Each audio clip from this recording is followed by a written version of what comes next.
నా పేరు జయచ్యుతి అండి. హైదరాబాద్ కూకట్పల్లి కేపీహెచ్పీ నుంచి వచ్చాను సార్. నేను మీకు ఫోన్ చేస్తే రమ్మన్నారు కదా, కూకట్పల్లి అక్కడి నుంచి వచ్చాను సార్. అంటే నేను వినడం చాలా రోజుల నుంచి వింటున్నా కానీ పూర్తిగా లోపల అంత రికార్డ్ అయ్యి తీసుకోలేదు. దాన్ని చేయనట్టుగానే చేశాను 1 month నుంచి.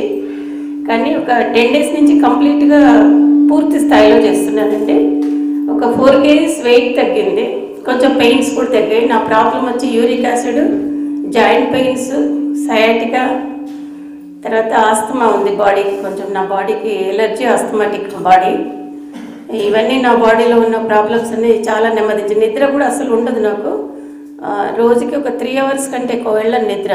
ఇక మిగిలిన టైం లేచి కూర్చుంటే మెడిటేషన్ చేసుకోవడము, చాతనేసేపు అట్లా కూర్చోవడం, మళ్ళీ కాసేపటికి మళ్ళీ అట్లా వరగడం, లేవడం, రాత్రంతా అలాగే ఉంటుంది. నిద్ర అసలు ఉండదు నాకు. కానీ కొంచెం ఈ 10 days నుంచి నిద్రపోతున్నాను. కనీసం 4-5 hours నిద్ర పడుతుంది. మళ్ళీ 3కి అట్లా లేస్తే మాత్రం పట్టట్లేదండి. ఈ 10 days నుంచి చేసినందుకే ఇంత ఉపయోగంగా ఉంది. ఇంకా కంటిన్యూగా చేస్తే మరి 15 days నుంచి చేస్తే ఇంకెంత బాగుండేదో, కానీ చేయలేదండి. ఓన్లీ 10 days నుంచి చేశాను సార్. నేను అదే చేస్తాను, కంటిన్యూ చేయాలని ఉంది. ఎందుకంటే పుట్టినప్పుడు మంచి బాడీతో పుట్టి నేనే ఖరాబ్ చేసుకున్నా కదా ఈ బాడీని, ఇంత మంచి బాడీని. మళ్ళీ నేనే బాగు చేయాలి మెడిసిన్స్ లేకుండా.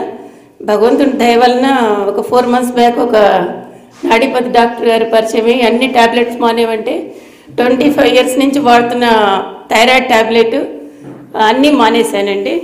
ఇప్పుడు 4.5 months అయింది 1 టాబ్లెట్ నేను లేకుండా. లక్కీగా వీరి యొక్క పరిచయం, వీరితో మాట్లాడడం ఇవన్నీ విన్నాక ఈ 10 days నుంచి ఇంకా ప్యూరిఫై జరిగింది నా బాడీ. ఇదంతా దైవకృప అనుకుంటున్నాను. ఇంకొక విషయం ఏంటంటే, మనం పుస్తకాల్లో అన్నీ చూస్తాం, చదువుతాం, చరిత్ర గ్రంథాల్లో గాంధీ గారి గురించి కానీ, బుద్ధుడి గురించి కానీ ఆ బుద్ధుడిని, గాంధీ గారిని అయితే నేను చూడలేదండి బుక్స్ చదవడం వరకే. ఆ జన్మలో అప్పుడు వాళ్ళు ఉన్నప్పుడు నేను ఉన్నానో లేదో నాకు తెలియదు. కానీ ఈ గాంధీ, బుద్ధుడు ఉన్నప్పుడైతే నేను ఉన్నాను. అది నాకు ఎప్పుడు అనిపిస్తూ ఉంటుందండి వారి మాటలు వింటూ ఉంటే. ఫస్ట్ టైం నేను చూడడం, ఇప్పుడు యూట్యూబ్లో అంటే ఎప్పటికీ చూస్తూనే ఉంటానండి. వారు చేస్తున్న సేవకు విలువ కట్టలేమండి. మానవ జాతి అంతా రోగగ్రస్తమైపోయి, ఎప్పుడూ పిరమిడ్లలో బుద్ధుడు అవశేషాల్లో దొరికే పళ్ళు, దంతాలు ఇవన్నీ మనం వింటున్నాం. అట్లాంటిది అంత నిర్వీర్యమైపోయిన దాన్ని, జాతిని ఇంత ఆరోగ్యకరంగా చేయడానికి నిస్వార్థంగా అసలు ఏమీ ఆశించకుండా చేయడము ఈ కాలంలో అసలు పరమాద్భుతం అండి. వారేదో ఈ డివైన్ ఫినామినా ఒకటి ఏదో ఉంటుంది ఆరోగ్యం మానవ జాతికి ఇవ్వడానికి. దాని సంకల్పంగా ఈ సృష్టి వారిని వాడుకుంటుంది అనేటువంటి ఒక లోపల నాకు బలంగా నా అంతర్యామి నుంచి నాకు అనిపిస్తూ ఉంటుందండి. అంటే మీ అందరికి కూడా అనిపించవచ్చు, ఎందుకంటే నేను మీరందరూ వేరు కాదు కాబట్టి అందరిలో అదే ఉంటుంది.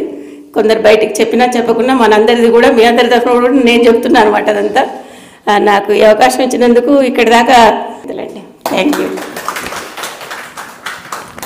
ఫ్రెండ్స్, అమ్మ డాక్టర్ అవ్వాలనుకున్నాం. డాక్టర్ అవ్వడం కోసం కష్టపడుతూ పర్వాలేదే నేను సాధించుకుంటున్నాననే ధైర్యంతో మనందరి ముందు మాట్లాడిన తన కోసం మరొకసారి కరతాళ ధ్వనులు.